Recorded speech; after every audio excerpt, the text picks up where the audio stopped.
जय हिंद दोस्तों।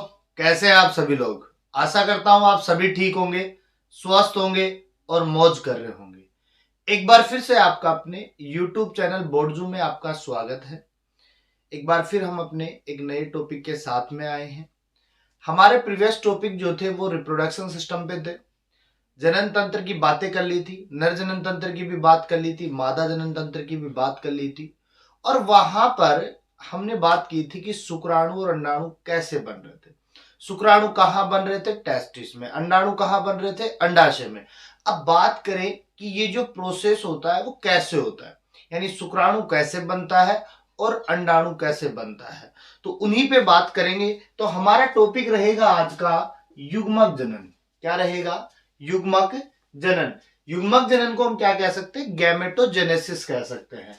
यहां से गैमेट अलग कर दो। गैमेट का मतलब होता है युग्मक, जेनेसिस का मतलब यहां पे हम क्या लेके चल रहे हैं? जनन।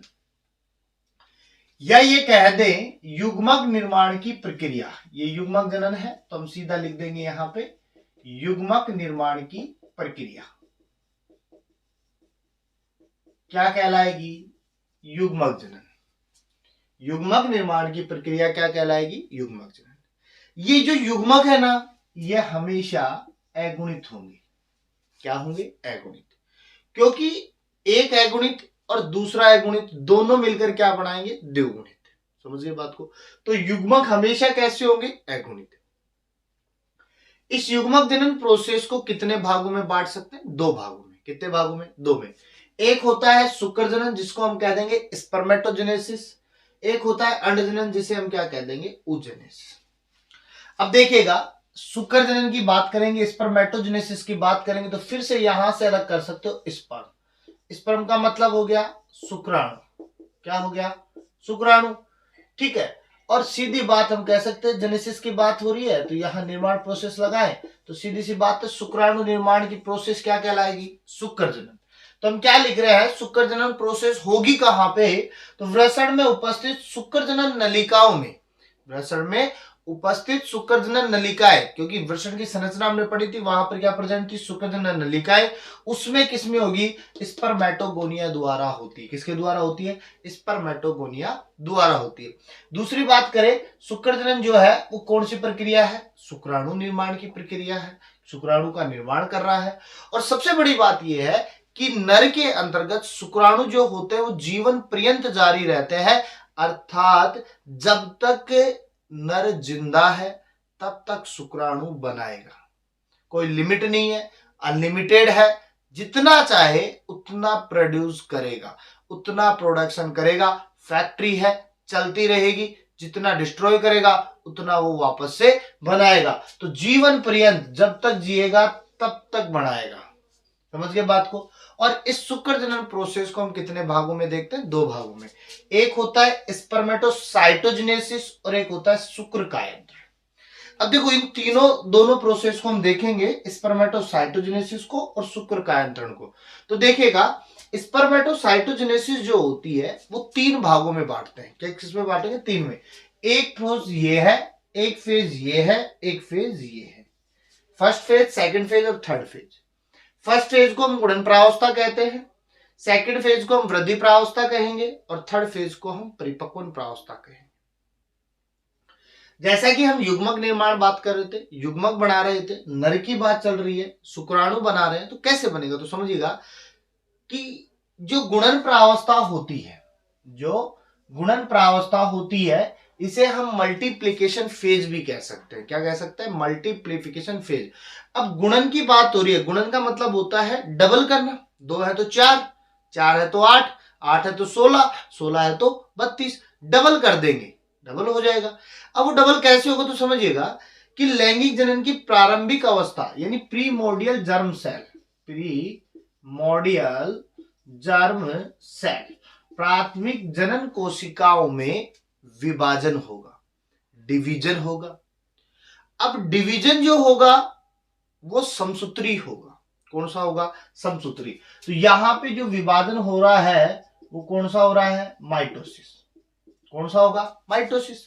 अब ये जो समसूत्री विभाजन है तो मैंने क्या कहा? डबल करेंगे। तो एक है तो कितना हो गया? दो। एक का डबल, दो हो गए।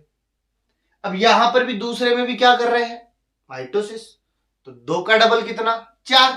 तो 1 2 3 4, तो कितनी कोशिकाएं बन गई, 4 कोशिकाएं। अब इन 4 कोशिकाओं से अपने पास क्या बनेंगे, शुक्राणु। ये भी बनाएगा, ये भी बनाएगा, ये भी बनाएगा, ये भी बनाएगा, लेकिन हम केवल एक से बना रहे हैं। तो ये जो गुणन प्रावस्था है, इसमें 4 कोशिकाएं आ जाती हैं। चारों कोशिकाएं क्या रहेंगी, द्विगुणित रहेंगी। समझ गए बात को। इनमें से एक कोशिका वृद्धि प्रावस्था में प्रवेश करती है, और इस वृद्धि प्रावस्था के अंतर्गत किसी प्रकार का कोई विभाजन नहीं होगा, यहां कोई डिवीजन नहीं हो रहा है। ये अपने आकार में क्या करेगी, वृद्धि बढ़ा लेगी, आकार को जितना बढ़ा सकती है उतना बढ़ा लेगी। इसको हम क्या कह देंगे, प्राइमरी स्पर्मेटोसाइट। क्या कह देंगे, प्राइमरी स्पर्मेटोसाइट।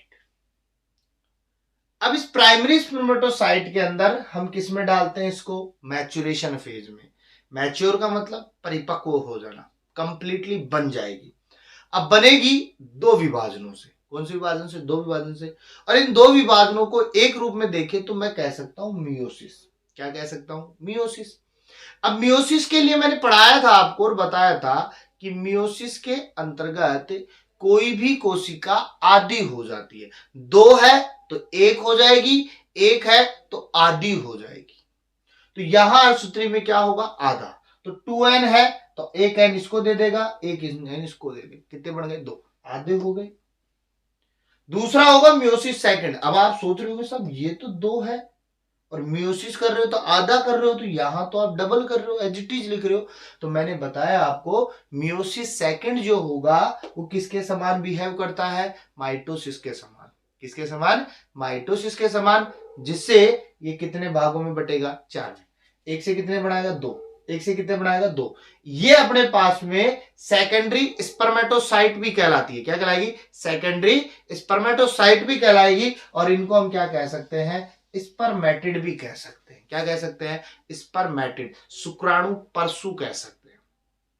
अब ये 4 है ना, ये देखो बन गया शुक्राणु अपने पास, लेकिन अब ये अगतिशील है। और शुक्राणु कैसा चाहिए, गतिशील।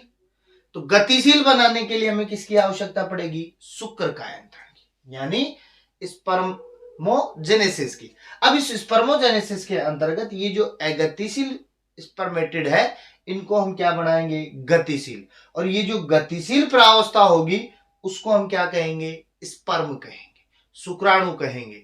और यही शुक्राणु आगे चल करके मादा के अंडाणु को भेदने का कार्य करता है। तो इस प्रकार से हम शुक्र कायंत्रण के द्वारा शुक्राणु को गतिशील बनाएंगे। अब क्वेश्चन यहां पूछ ले कि शुक्राणु को गतिशील बनाने का काम किसका है, शुक्र कायंत्रण का। समझ गए बात को। और अगतिशील का तो सीधी सी बात है, स्पर्मेटोसाइटोजेनेसिस का है। अब 1 से कितनी बन रही है, 4 बन रही है। समझ गए बात को। तो इस प्रकार से हम युग्मक जनन की बात कर सकते हैं। तो इसकी छोटा सा स्क्रीनशॉट लगाइएगा।